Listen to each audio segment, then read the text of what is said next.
नमस्ते दोस्तों, स्वागत है आपका माय टुडे लर्निंग चैनल में। आज हम बात करेंगे एक बहुत ही शानदार फ़ॉर्मूला जो कि हर जगह, हर ऑफ़िसेज़ में, हर स्टूडेंट वगैरह सभी लोगों को आना चाहिए और ख़ासकर ये सभी लोग यूज़ भी करते हैं। इसका बहुत ज़्यादा ही यूज़ होता है। आप थंबनेल देखकर समझ ही गए होंगे आज हम किस फ़ॉर्मूले के बारे में बात करने जा रहे हैं। आज हम बात करने जा रहे हैं बहुत ही इम्पोर्टेंट फ़ॉर्मूला है जो कि है वीलुकअप। आज हम ये जानेंगे कि वीलुकअप को किस तरीके से यूज़ किया जाता है, इसका यूज़ कहाँ पे करते हैं और इसका सिंटैक्स क्या है। आप जैसा कि मान लीजिए अगर आप एक स्प्रेडशीट में काम करते हैं, एक्सेल शीट में काम कर रहे हैं और आपको अगर किसी दूसरे टेबल से डेटा इंपोर्ट करा के दूसरे टेबल पे लाना है तो या फिर मैच भी करना है, तो उस डेटा को मैच करने के लिए आपको VLOOKUP का ही यूज करना पड़ता है। ये डाटा टेबल से डेटा उठा भी सकते हैं, बस उसके लिए कुछ पैरामीटर्स हैं जो फॉलो करने हैं। जैसे कि क्या होता है कि कई बार ऐसे यूनिक यूनिक जो वैल्यू होती है वो रिक्वायरमेंट रहती है, VLOOKUP की कंडीशन होती है और VLOOKUP जो फॉर्मूला आता है वो हमेशा वर्टिकली डेटा पे वर्क करता है। तो दोस्तों बात करते हैं VLOOKUP के बारे में। VLOOKUP एक ऐसा फॉर्मूला है जो हर इंटरव्यू में, एक्सेल का अगर आप इंटरव्यू देने जा रहे हैं तो ये क्वेश्चन हर कोई पूछता है क्या आपको VLOOKUP आता है।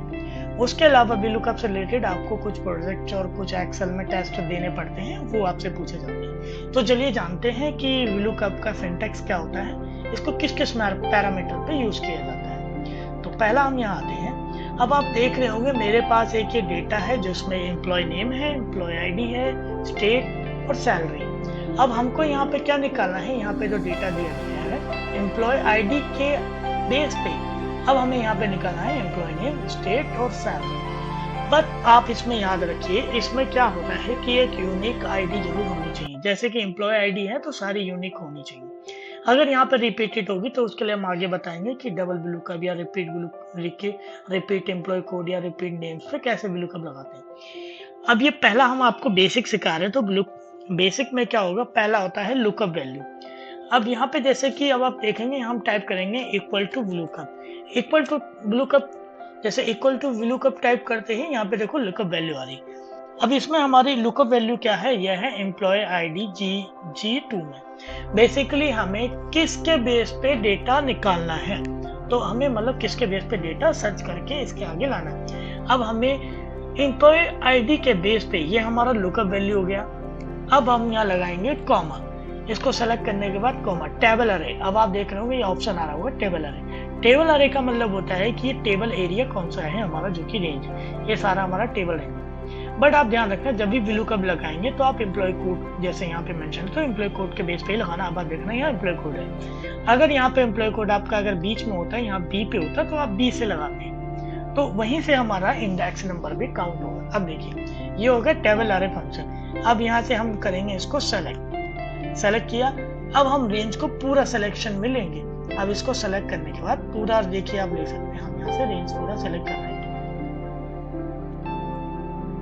इसको इस तरीके से हमने पूरा इसको सेलेक्ट कर लिया। ये हो गया हमारा दूसरा पैरामीटर है टेबल अरे पूरा सेलेक्ट कर लिया। अब हमसे ये पूछ रहा है कॉलम इंडेक्स नंबर। अब हमको क्या निकालना है, अब हमें इसमें से एम्प्लॉय नेम निकालना है। अब आप देख सकते हैं एम्प्लॉय नेम इसके कौन से इंडेक्स कॉलम नंबर। अब देखिए पहले में क्या है एम्प्लॉय कोड, दूसरे में है एम्प्लॉय नेम। तो हमें एम्प्लॉय कोड के बेस पे एम्प्लॉय नेम निकालना है। अगर एम्प्लॉय नेम हमारा यहाँ पे होता सी कॉलम में तो ये कॉलम इंडेक्स नंबर 3 हो जाता है। अब आप बताओ इसका कॉलम इंडेक्स नंबर क्या होगा। अब हमारा इसका कॉलम इंडेक्स नंबर होगा 2। पहला है एम्प्लॉय आईडी और सेकंड है एम्प्लॉय नेम, जो कि हमें एम्प्लॉय नेम निकालना है।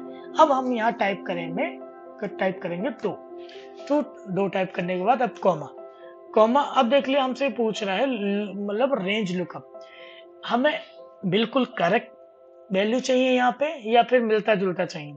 अगर मिलता जुलता हमें डेटा यहाँ रिक्वायरमेंट है तो उसके लिए हम यहाँ लगाएंगे फॉल्स को हम ऐसे नंबर की बात करें तो हम यहाँ पे 1 भी लगा सकते हैं, 1 लिख सकते हैं। लेकिन हमें यहाँ पे करेक्ट डेटा रिक्वायरमेंट है, यानी एग्जैक्ट डेटा रिक्वायरमेंट है, मतलब एग्जैक्ट एम्प्लॉय का नहीं माना चाहिए।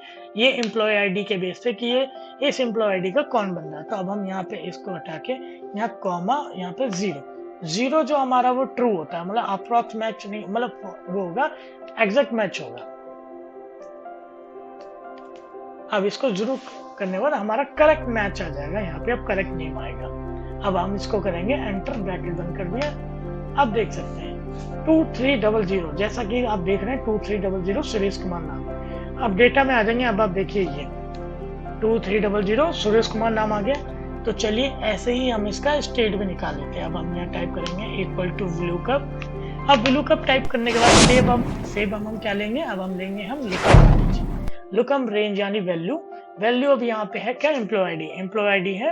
अब इसको हम G2 को हमने कर दिया तो कॉमा। अब हमें रिक्वायरमेंट क्या है, स्टेट के लिए। अब आप देखिए स्टेट रिक्वायरमेंट है। अब देखिए कौन से इंडेक्स नंबर में, 1 2 3, बट पहले हमें पूरी रेंज को सेलेक्ट करना होगा। लेकिन आप याद रखना ये डेटा हमेशा पूरी रेंज को सेलेक्ट करेंगे। जिस लुकअप वैल्यू से आपको डेटा निकालना है वहीं से आपको इसको सिलेक्शन में लेना है। अब इसको कॉमा। अब हमें क्या चाहिए, स्टेट। आप देख सकते हैं स्टेट कितने में है, 1 2 3। अब ये 3 पे है, 1 2 3, स्टेट 3 नंबर पे है तो ये 3 हो गया। ये जरूरी नहीं है कि आपका डेटा अगर ए में है, बी सी में है तो ही 3 होगा। अगर एम्प्लॉय आईडी हो सकता है आपका सी कॉलम में, फिर उसका आगे डेटा हो। तो ये हमेशा जो लुकअप वैल्यू के बेसिस पे जो टेबल मतलब एरे, जो टेबल एरे है उससे ही काउंट करेगा। मान लीजिए अगर एम्प्लॉय आईडी यहाँ सी कॉलम में होता तो यहाँ पे होता सी, 1 2 3, फिर 3 यहाँ पे काउंट होता ई में, अगर इसका स्टेट ई में। अब इसको 0 करके अब इसको एंटर कर देंगे। देखिए यहाँ पे स्टेट नेम आ चुका है।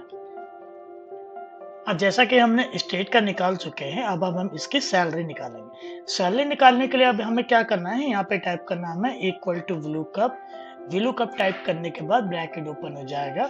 अब ये मांग रहा है लुकअप वैल्यू में सेम आपका एम्प्लॉय आईडी रहेगी। एम्प्लॉय आईडी को सेलेक्ट करने के बाद यहाँ पे प्रेस करेंगे कॉमा। अब इसके बाद टेबल एरे में पूरा सिलेक्शन देंगे जो हमारा डेटा है। इस डेटा का सिलेक्शन लेने के बाद अब देखिए हमारा, अब बताइए सैलरी कौन से नंबर में आ रही है। अब हमारे अकॉर्डिंग जो हम देख रहे हैं, employee ID, employee name, state और सैलरी हमारा 4th नंबर पे आ रहे हैं। तो अब इसको करेंगे कॉमा। अब कॉलम इंडेक्स नंबर यानी जो अभी हमने काउंट किया है 4, तो यहाँ पे 4 टाइप करेंगे। 4 टाइप करने के बाद कॉमा 0, हमें एग्जैक्ट मैचिंग, उसके लिए ब्रैकेट बंद और ये एंटर। अब देखिए सुरेश कुमार, इसको थोड़ा बड़ा कर लेते हैं, स्टेट को थोड़ा छोटा हो रहा है। हाँ, अब देखिए 2300 जो सुरेश कुमार की एम्प्लॉय आईडी है उसमें सुरेश कुमार का नाम है और कौन सा स्टेट है, उत्तर प्रदेश। सैलरी 12500 है। अब यहाँ पे अब हमको मैनुअली चेक करके दिखाते हैं। ये देखिए एग्जैक्ट हमारा आ रहा है सुरेश कुमार, उत्तर प्रदेश 12500। अब मान लीजिए अब यहाँ पे हम डालते हैं एम्प्लॉय कोड, ये मान लो 2800 हमने मेंशन किया। अब देखिए ये चेंज हो गया, राजू कुमार श्रीवास्तव, और यहाँ पे आ गया स्टेट इसका कर्नाटका और सैलरी 15600। आप देख सकते हैं राजू कुमार श्रीवास्तव का क्या आ रहा है, परफेक्ट है हमारा डेटा। ठीक है, ये तो था हमारा बेसिक एक्सेल की एक्सेल कैसे यूज करते हैं और एक्सेल का सिंटैक्स क्या है, इस वीडियो में हमने ये सब जाना है। अब हम VLOOKUP का एक एग्जांपल भी समझेंगे, एक डेटा बनाते हैं कि थोड़ा बड़ा डेटा पे इसको कैसे वर्क करते हैं। हेलो दोस्तों, अब इस डेटा में देखिए क्या है, हमारे पास सिर्फ एम्प्लॉय कोड है, हमारे पास ये लंबा डेटा है, पूरा डेटा में सिर्फ हमने एम्प्लॉय आईडी दे रखी है। अब हमें सिर्फ एम्प्लॉय आईडी के बेसिस पे एम्प्लॉय का नाम, स्टेट, सैलरी ये सब निकालना है, तो इसको हम VLOOKUP के थ्रू ही निकालेंगे। अब इसको कैसे निकालना है तो चलिए देखते हैं। इसके लिए हमें क्या करना है, यहाँ पे टाइप करना है इक्वल टू VLOOKUP। और आप एक चीज देखिए, ये जो हमारा डेटा है ये दूसरी शीट में है और जो जहाँ से हमें डेटा लेना है वो अलग शीट में, वो ये वाला डेटा है। हमें इस एम्प्लॉय कोड के बेसिस पे ये तीनों डिटेल्स इस वाली शीट में रिक्वायरमेंट है। अब यहाँ पे यूनिक हमारे लिए क्या है, एम्प्लॉय आईडी। तो VLOOKUP की जो पहली कंडीशन है कि हमारा कुछ एक भी जिसके बेसिस पे हमें जो निकालना है वो यूनिक होना चाहिए, वो रिकॉर्ड यूनिक होना चाहिए। तो एम्प्लॉय कोड हमारा यूनिक है। अब हम टाइप करेंगे इक्वल टू VLOOKUP और उसके बाद हम इसको लुकअप रेंज में लेंगे, लुकअप वैल्यू लेंगे एम्प्लॉय आईडी कॉमा। अब इसके बाद हम जाएंगे बेसिक शीट जहाँ पे हमारा डेटा है यहाँ पे सारा। अब यहाँ पे हम सेलेक्ट करेंगे हेडिंग से लेके और ये पूरी रेंज को सेलेक्ट करेंगे जो कि टेबल एरे है हमारा। टेबल एरे को पूरा सेलेक्ट किया। अब इसको एक काम करते हैं, हम लोग इसको कर लेते हैं फ्रीज। पूरा फ्रीज करने से कॉलम हमारे रो पूरा फ्रीज हो गया, हमारा डेटा इधर उधर नहीं हिलेगा। अब हमें क्या रिक्वायरमेंट है, एम्प्लॉय नेम, स्टेट, सैलरी, लेकिन अभी हमने यहाँ पे लगा रखा है एम्प्लॉय नेम वाले कॉलम में, हम इसमें सेल्स में वर्किंग कर रहे हैं। तो उसको निकालने के लिए अभी हमें क्या एम्प्लॉय नेम हमारा, आप देख सकते हैं एम्प्लॉय नेम कहाँ पे हमारा 1 और 2 दूसरे नंबर पे। तो अब हम यहाँ पे कॉमा में टाइप करेंगे 2, पूरी टेबल अरे लेने के बाद 2, 0। 0 किस लिए लगाते हैं? 0 का जो रूल होता है वो होता है एग्जैक्ट मैच निकालने के लिए। अब इसको हमें एंटर करेंगे।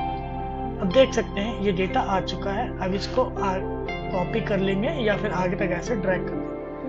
अब क्या होगा, अब देख सकते हैं ये डेटा सारा बिगड़ गया। तो अभी हमें क्या करना है, दोबारा से फॉर्मूला ना लगाना पड़े, उसके लिए इसको पूरा कॉपी करेंगे। अभी आपको सिर्फ एक बेसिक बता रहे हैं, एडवांस आपको आगे बताएंगे कि VLOOKUP कैसे यूज करना है, कि आप एक सेल्स ऐसे कब तक चेंज करेंगे। अब यहाँ पे इसको रखा, इस फॉर्मूले को इक्वल टू लगाया, B4 सेल हो गया। अब इसके हम इंडेक्स नंबर चेंज कर देंगे। अब यहाँ कर देंगे 3, स्टेट 3 नंबर पे है। अब इसको फॉर्मूले को पूरा कॉपी किया, कॉपी करने के बाद यहाँ पेस्ट किया, पेस्ट करने के बाद इसका इंडेक्स नंबर हमने कर दिया 4, हमारी सैलरी जो 4 पे। अब देख सकते हैं सारा एम्प्लॉय कोड का आ गया है, राम सिंह का है जो 2200 और राम सिंह ना हमारा है, स्टेट दिल्ली है, सैलरी आ गई इसकी 15,300। इसको ड्रैग कर देंगे। ड्रैग करने के बाद आप देख सकते हैं सारा रिकॉर्ड वन टाइम में यूनिक रिकॉर्ड इसका सारा आ चुका है। तो इससे ये जो होता है VLOOKUP का यूज बेसिकली इसलिए होता है, किसी दूसरे डेटा सोर्स से पूरे डंप से आपको किसी यूनिक वैल्यू का डेटा निकालना है। कुछ भी डेटा हो सकता है, ये तो मैंने एग्जांपल के तौर पे आपको समझाया। कुछ भी डेटा हो सकता है, उसके तौर पे आप उसका डेटा उसके सामने मैप करा सकते हैं। बट कंडीशन इसमें है कि एक रिकॉर्ड होना चाहिए, यूनिक आईडी या employee name, employee code, unique mobile number, ये रिक्वायरमेंट रहता है। कुछ ना कुछ एक यूनिक होना चाहिए, उसके बेसिस पे ही VLOOKUP यूज कर सकते हैं। आप मेरी ऐसी वीडियो देखने के लिए मेरे चैनल को सब्सक्राइब कर दीजिए। हम इससे ऊपर एडवांस लेवल के VLOOKUP आपको समझाएंगे आने वाली वीडियो में।